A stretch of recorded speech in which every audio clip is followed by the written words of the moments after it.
TDP జాతీయ అధ్యక్షుడు నారా చంద్రబాబు నాయుడుతో ఎన్నికల వ్యూహకర్త ప్రశాంత్ కిషోర్ భేటీ కావడం రాజకీయాల్లో సంచలనంగా మారింది. ఈ అంశంపై పొలిటికల్ సర్కిల్లో ఓ విధమైన వాడి వేడి చర్చ జరుగుతోంది. అయితే వీరి భేటీపై ఫ్యాన్ పార్టీ అధ్యక్షుడు ముఖ్యమంత్రి వైఎస్ జగన్ అండ్ కో ఆరా తీస్తున్నట్లు తెలుస్తోంది. గత ఎన్నికల వేళ అంటే 2019 ఎన్నికల్లో జగన్ పార్టీ గెలుపు కోసం పక్కడ్బందీ వ్యూహాన్ని రచించిన ఇదే ప్రశాంత్ కిషోర్ ప్రస్తుతం తన రాజకీయ ప్రధాన ప్రత్యర్థి టీడీపీ అధినేత చంద్రబాబుతో భేటీ కావటాన్ని తాడేపల్లి ప్యాలెస్ లోని వర్గాలు నిశితంగా పరిశీలిస్తున్నట్లు సదరు సర్కిల్లో ఓ చర్చ అయితే ఊపందుకున్నట్లు సమాచారం. ప్రతిపక్ష టీడీపీ గెలుపు కోసం ప్రశాంత్ కిషోర్ పనిచేస్తున్నారంటూ ఇటీవల సోషల్ మీడియాలో ఓ ప్రచారం అయితే జోరుగా జరిగిందని, కానీ దీనిపై ఆ పార్టీ అధిష్టానం స్పందించకుండా నిశ్శబ్దంగా ఉండిపోవడంతో తాజాగా వీరిద్దరూ భేటీతో టీడీపీకి ప్రశాంత్ కిషోర్ పనిచేస్తున్నట్లు స్పష్టమైందన్న ఓ ప్రచారం సైతం ఆ సర్కిల్లో కొనసాగుతోంది. 2014 ఎన్నికల్లో జగన్ పార్టీ ప్రతిపక్షానికే పరిమితం కావడంతో ఆ సార్వత్రిక ఎన్నికల్లో ప్రధాని మోడీని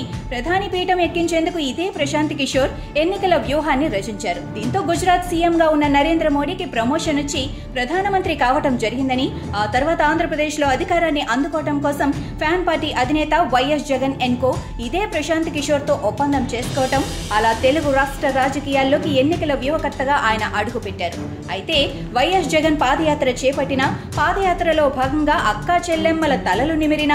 అవ్వా తాతయ్యలపై ముద్దుల కురిపించిన, అలవి కాని హామీల వర్షాన్ని చిక్కటి చిరునవ్వుతో ప్రజానికం మీద వెదజల్లిన, విశాఖ ఎయిర్పోర్టులో కోడికత్తి డ్రామా నడిచిన, ఇక వైఎస్ జగన్ సొంత చిన్నాన్న మాజీ మంత్రి వైఎస్ వివేక దారుణ హత్యకు గురి కావటం, ఆ హత్య తాలూకా రక్తపు మరకలను నాటి ముఖ్యమంత్రి నారా చంద్రబాబు నాయుడికి అంటించటం వగైరా వగైరా అన్ని అంశాలను ప్రశాంత్ కిషోర్ సారథ్యంలోని ఐపాక్ సభ్యులు రూపొందించి ప్రతిపక్ష నేత వైఎస్ జగన్ కి అందించారని, వాటిని ఆయన తూచా తప్పకుండా అమలు చేసి ముఖ్యమంత్రి పీఠం ఎక్కారన్న ఓ చర్చ సైతం నాడే కాదు నేటికి ప్రజల్లో కొనసాగుతోందని, ఇక 2019 ఎన్నికలు అయిన తర్వాత ఫలితాలు వెలువడక ముందే ప్రతిపక్ష నేతగా వైఎస్ జగన్ హైదరాబాద్ లోని ఐపాక్ కార్యాలయాన్ని సందర్శించి ఆ సంస్థ సభ్యులకు థ్యాంక్స్ సైతం చెప్పి వచ్చారని, అలాగే ఆ ఎన్నికల ఫలితాల్లో జగన్ పార్టీ 151 అసెంబ్లీ స్థానాలతో పాటు 22 లోక్సభ స్థానాలను సైతం కైవసం చేసుకుందని, ఇదంతా ప్రశాంత్ కిషోర్ మహిమేనని, ఆ తర్వాత ఇదే ప్రశాంత్ కిషోర్ ని కలిసి వైఎస్ జగన్ ధన్యవాదాలు సైతం తెలిపారన్న ఓ టాక్ సైతం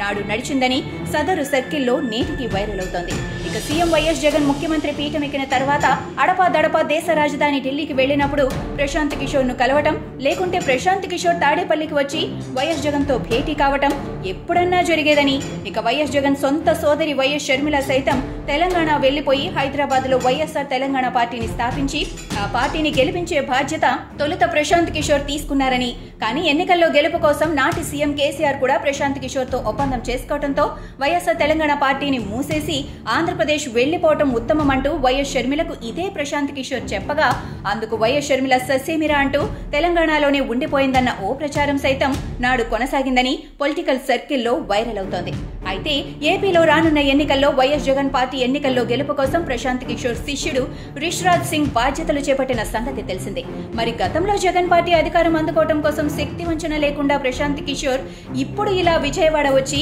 వైఎస్ జగన్ నివాసానికి కాకుండా టీడీపీ అధినేత చంద్రబాబు నివాసానికి వెళ్లటం, రానున్న ఎన్నికల్లో సైకిల్ పార్టీ సవారీ చేయించడం కోసం ప్రశాంత్ కిషోర్ పని చేయనున్నారా అనే అంశంపై జగన్ ఎన్కో దృష్టి సారించి మరీ ఆరా తీస్తున్నట్లు ఓ చర్చ సైతం పొలిటికల్ సర్కిల్లో వాడి వేడిగా నడుస్తోంది.